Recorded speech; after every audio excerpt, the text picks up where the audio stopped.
Okay, next one. The statement P implies Q implies P is equivalent to.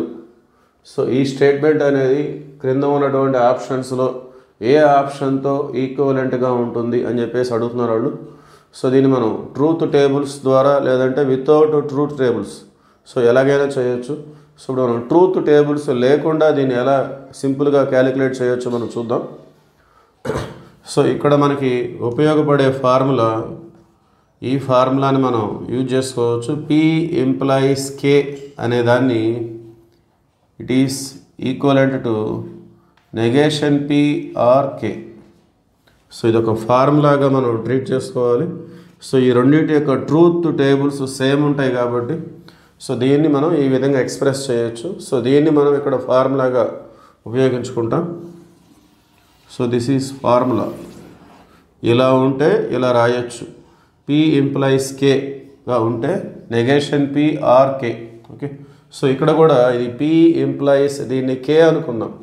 So ఈ మొత్తాన్ని కూడా మనం some K అనుకున్నట్లయితే so P implies K అంటే దాన్ని ఎలా రాసుకోవచ్చు, negation P or K. K అంటే అర్థం ఏంటి, ఈ bracket Q implies P. Okay, so that is equal to negation P are, మళ్ళీ ఈ బ్రాకెట్కి ఇదే ఫార్ములా అప్లై చేసుకోవాలి. ఇక్కడ P implies K, ఇక్కడ Q implies P.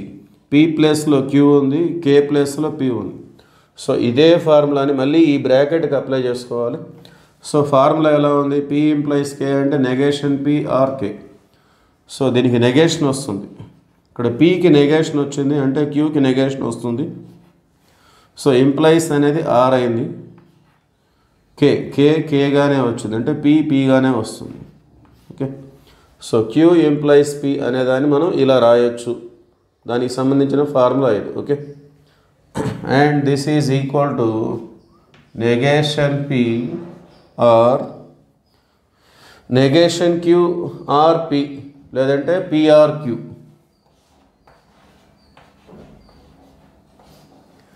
Negation Q or P అనేదాన్ని PRQగా కూడా రాసుకోవచ్చు, ఎందుకంటే their truth tables are equal. PRQ is equal to PR negation Q. So ఈ రెండింటి యొక్క ట్రూత్ టేబుల్స్ సేమ్ ఉంటాయి కాబట్టి సో ఫైనల్గా ఈ స్టేట్మెంట్ యొక్క ట్రూత్ వాల్యూ అనేది ఈ రెండింటికి సేమ్ ఉంటుంది కాబట్టి దీని ప్లేస్లో దీన్ని మనం రిప్రజెంట్ చేస్తున్నాం. నెగేషన్ Q ఆర్ P అన్న PRQ అన్న రెండు ఒకటే. ఓకే, సో ఇప్పుడు ఇది మళ్ళీ ఎలా ఉంది, నెగేషన్ P ఆర్, ఇప్పుడు దీన్ని మళ్ళీ మనం K అనుకుందాం. K అనుకున్నట్లయితే నెగేషన్ P ఆర్ K ఇలా ఉందన్నమాట. సో ఇలా ఉంటే ఇలా రాయొచ్చు. Okay, negation P or K. So negation P or K అంటే P implies K. So that is P implies K means PRQ. So finally this is the answer. Therefore P implies Q implies P is equivalent to P implies PRQ. So P implies PRQ. So option 1, P implies Q, P implies PRQ. So option 2 is the right answer. Option 2.